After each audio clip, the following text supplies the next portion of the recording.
So are you faith-based now, or?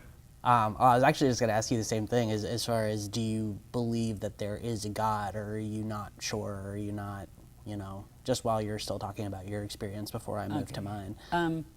Actually, I believe that there is an energy of the universe. Okay. That I don't know that it is one energy that is transforming out to everything else. I don't know if there's like one entity that is transforming energy to the rest of the universe, but I do think that there is energy of the universe, and I think this energy can be tapped into through prayer, through spirituality, and you can become faith-based. You can become spiritual, and I think that there's energy that is good, there's energy that is bad, and kind of depending on how you align your body is the way that you're going to be swept in that energy at that moment.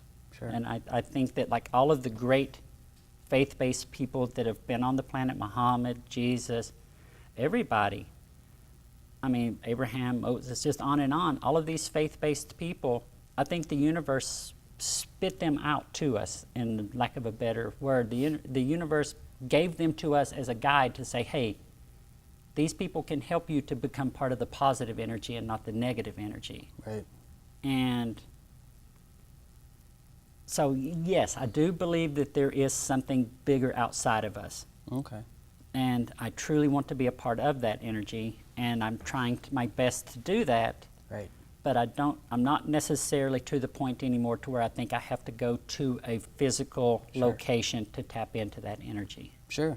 And I think that's, first of all, I in my experience, so I have to, I mean, I've spoken with a lot of LGBTQ Christians or religious people over the years.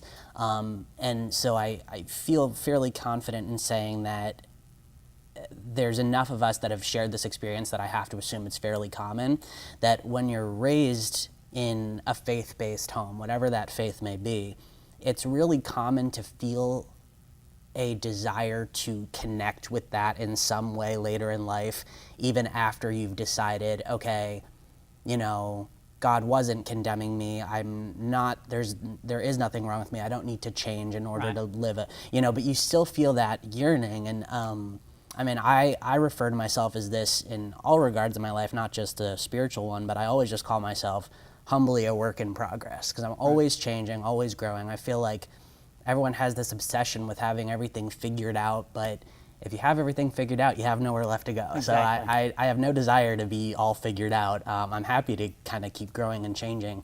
So as far as my spirituality, that is definitely a big piece that I'm still navigating.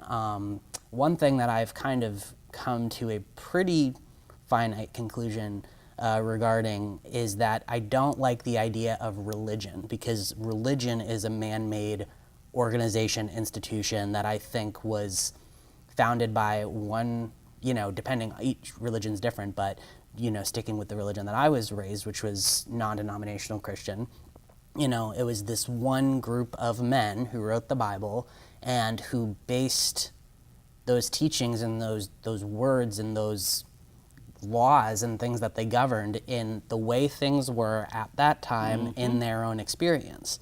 And when you think about the fact that so many people today in 2015 are basing their lives down to the letter on a book that was written how many years ago by one group of people,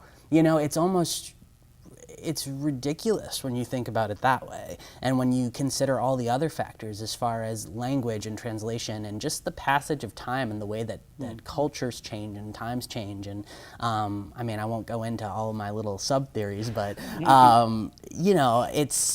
I'm fairly certain at this point that I won't ever subscribe to this idea of being religious, because religious to me means you're committing to live by a set of rules that was written by someone who we're not even sure how applicable that is. Right. Spiritual, absolutely, and I think that just is rooted in my upbringing. I always, when I would pray, not necessarily those prayers, but when I would pray about anything, I always felt that prayer was such like a special sacred time for me. Right. And I always, whenever I would pray or still pray to this day, you know, I treat it more like a conversation. It's not like a dear God in a formal type, you know, Right. setting or a recitation of the Lord's Prayer or what have you. It's let's have this conversation. And for whatever reason, for better or for worse, I always did feel something very, you know, calming and centering in those moments. And I've actually gone to churches since. That was my first step, was once I, you know, had accepted my truth and begun to Right. transition, even just socially, I started going to churches here in Massachusetts that are openly affirming LGBT, and not just like we pretend we're affirming, like literally on the front page of any of their literature says we, you know, welcome all members of the gay, lesbian, bisexual, Right. transgender community. I've been to churches where they do queer sermon series. There's drag queens, gay men, trans women giving sermon. I mean, so that's genuinely affirming. That's not just we're going to pretend we are Right. to look a certain way. That's a really, and it was so interesting because I was there and I was excited to be there. And it was exciting in this whole way of, wow, places like this exist, and that makes me really happy. But I didn't feel that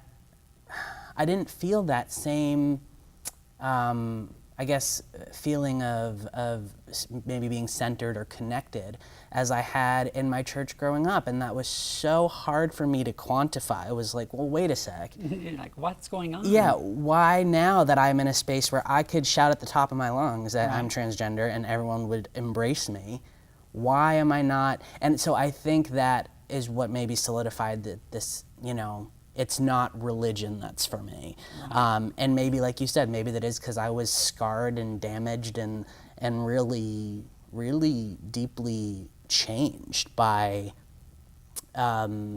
what growing up in a religious household did to my self-esteem and my sense of self-worth for so many years, and that it put my life on hold, like you said. It does. It just it stops. Everything else stops until you can almost work around that part of it. It feels like to me, like when you come to the conclusion, for me, that God no longer loves me, or never did love me, or considers me a joke, Right. or whatever concept as a child that I'm going through to grasp with it and manage it, I stopped. I became stunted in my life. I did, because I am a spiritual person. I can go out in nature and sit and become closer to the universe and to the energy of the universe and to God, to Allah, to whatever it is. Right. And that's where I get my energy that everything's going to be okay through that and through my friends.